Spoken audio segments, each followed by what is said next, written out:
At so ayan, hi guys, welcome back at channel natin at ito na nga po sa episode 229 revised. So ito na yung pinaka-updated at yung pinaka-revised na ng storyline nito ni Kalbo. So wala na yung dati. At ayan, itignan na nga natin to at dito tayo magsisimula sa time na kung saan itong si Flashy, si Saitama at saka nga itong si Manako nag-decide sila na puntahan sa office yung si Siege para nga makakonekta sila dun kay Blast kasi gusto nilang kausapin si Blast patungkol dun sa God. Pero ito nga, sabi nga ni Flashy Flash na hindi ganun magiging madali na makausap nila yung si Blast kasi nga 'di ba laging wala yan But then after nga niyan, ito nga pagdating doon sa office ni Siege, sakto na andyan si Blast. So kaya nga nagulat itong si Flashy dyan. At yung sabi nga ni Saitama, "Uy Blast, nandito ka." At then after nga niyan, ito nga ngayon salita na itong si Blast. So dito sa part na to, yung na-revise, yung na-updated na. At ito nga ngayon, sabi nga ni Blast dito, "Aba, nakikita niya mga familiar faces 'Di ba sila raw yung tatlo na nakita niya doon sa underground." At eto, magkakasama sila ulit, so masaya dyan itong si Blast. At ito nga ngayon, sabi ni Blast,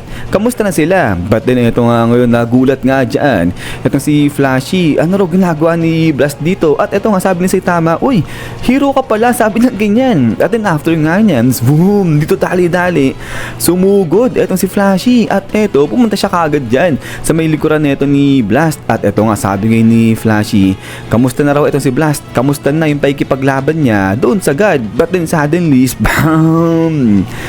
Dito naman dali-dali napunta kagad sa likod ni Flash.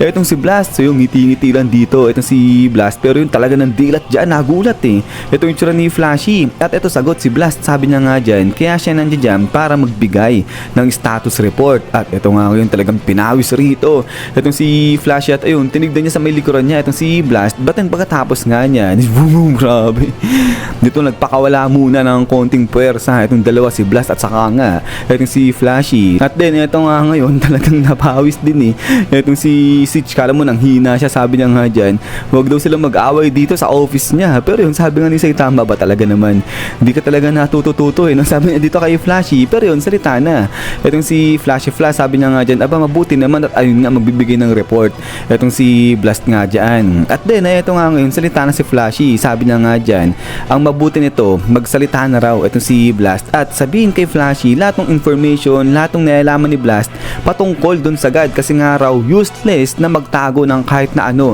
itong si Blast dito kay Flashy kasi lahat daw yan malalaman niya. At saka isa pa, hindi raw magdadalawang isip itong si Flashy Flash na gumamit siya ng kahit na anong paraan para pagsalatain itong si Blast. So kala mo talaga kaya ni Flashy na talunin itong si Blast. But then anyway, sa ito nga ngayon, tuloy pa nga ito ni Flashy Flash na sa pagkakataon na to 2 versus 1 yung magiging laban, kaya hindi na raw talaga makakatakas ng ganung kadali lang si Blast. Pero yun nga salita itong si Saitama, sabi niya nga dyan na ba, "Uy, huwag mo ko idamay dyan," sabi niya ganyan. But then maya maya pa, ito nga napangiti na itong si Blast, sabi niya nga dyan, parang wala rin sa kanya yung pagbabantangan ni Flashy. At yun nga sabi niya nga rito na aba, para nagmamadali daw itong si Flashy. At di raw kaya posible nito na nalaman na ni Flashy na may connection nga yung Ninja Village kung saan siya lumaki at saka yung God. At after nga niyan, ay ito nga ngayon parang bigla napaseryoso ng tingin ito si Flashy dyan kay Blast. At ito ngayon, tuloy nga nito ni Flashy, aba, mukhang maganda yung pinatutunguhan ng research na ginagawa nga raw nito ni Blast. At ito ngayon, salita si Blast, sabi niya nga dyan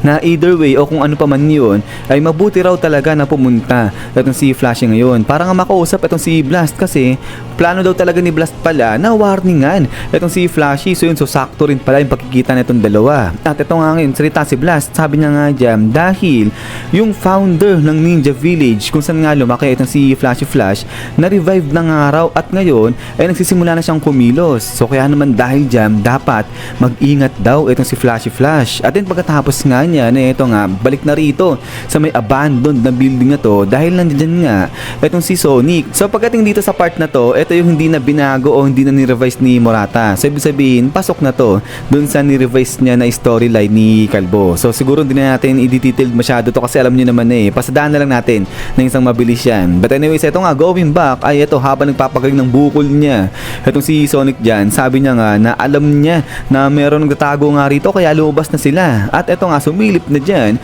etong si Gale Wind at saka nga etong si Hellfire. At eto nga, baba yung dalawa, sabi nga nila dyan, aba, ang husay na ito ni Sonic, di na masama. At eto nga, sabi nga ni Sonic, aba, kayo na namang dalawa, talagang di na sila nagsawa eh. At eto nga ngayon, salita na, etong dalawa, sabi nga nila dyan, na change of plan na. Instead na yung tapusin nila sabay-sabay, ayan sila Saitama, saka sila Flashy, hindi na ganun. Ang gagawin nila, iisa-isahin nilang tapusin ngayon ay yung mga kalaban nila. But then suddenly, bam! Dito bigla nang inatake, dinagukan dyan etong si Gale Wind at saka nga etong si Hellfire. At eto, nagulat tuloy dyan si Sonic at labas na dyan etong dalawang assassin. So ito nga, sabi nga nito nung parang poging assassin ito, napatawa masyado etong dalawa, si Gale Wind at saka nga etong si Hellfire. At sabi nga nila rito ngayon na yung utos lang dito sa dalawa ay yung bantayan lang, ipagmasdan lang yung mga galaw nito ni Sonic at saka nga ni Flashy. Pero ito, kung ano-ano pa raw yung mga pinaggagawa nito ni Gale Wind saka nga ni Hellfire, kaya napuno na raw itong mga to, itong mga assassin nito. Kaya yan, binanatan na nila dyan, pinabagsak nila dyan itong dalawa. At then ay pagkatapos nga niya, na dito na nga nila binati ngayon itong si Sonic. Sabi nga nila dyan, nice to meet you Sonic, mula sa 44th class, ang The End. At ito, nagpakilala na itong mga assassin nito. Sabi nga ito, parang poging assassin nito, na siya si Violent Force, mula naman siya sa Merciless na class. At itong isa, siya naman si Destructive, mula sa Devastation class. At ito, may lumabas din dyan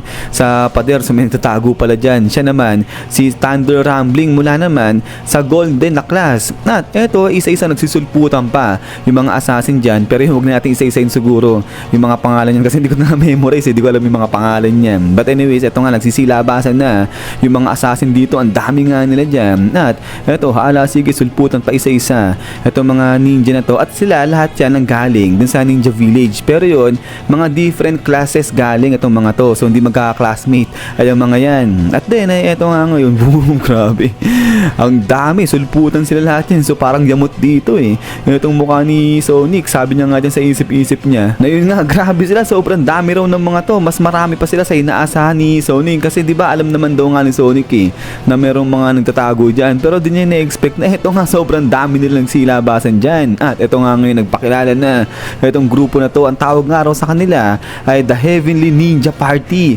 Teninto. At ang paliwanag nga nila dito na sila ay tinatawag na Elite Assassin Team. At bawat isa sa kanila ay talagang napakahusay, napakalakas na ninja, dahil bawat isa nga raw sa kanila nalagpasan na eh yung pinakamataas na ranggo ng ninja na kung tawagin ay Jonin. At ngayon, nandun na sila sa realm na kung tawagin ay the realm of the Heavenly Ninja, Tenin. So kaya Teninto yung tawag sa kanila. At eto nga ngayon ay medyo napatahimik dito ng konti itong si Sonic. Sabi niya nga dyan habang pinagmamasdan itong elite team na assassin ng mga to, legit daw talaga yung mga assassin na yan, kasi bawat isa sa kanila talagang malakas, magagaling silang mga ninja. At ito nga, salita si Sonic, sabi niya nga dyan, eh di ba pinagbabawal daw ng village yung makipag-socialize sila dun sa ibang mga kasamahan nila o sa mga tao. So ibig sabihin dapat solo-solo lang sila. Pero sino raw mag-aakala na eto, meron na sila ngayon na alumni association, sabi niya ganyan. At then pagkatapos nga nito is yan guys. So hanggang dito lang itong si revise natin para ka episode 229. At so ayan, ay kapag kinayo ko pa ulit guys ng isa ngayong araw, ay yun, gagawin natin ay maglalabas ako ng isa pa mamayang gabi. Pero nga guys, abang-abang lang, hintay-hintay lang para nga sa next episode natin. At yung sa next episode natin, revise pa rin yun guys. So yun lang naman ulit, ay maraming salamat sa panonood dito kay Kalbo natin. At ayan, ay lagi mag-ingat. God bless niyo lahat at kita-kits tayo ulit.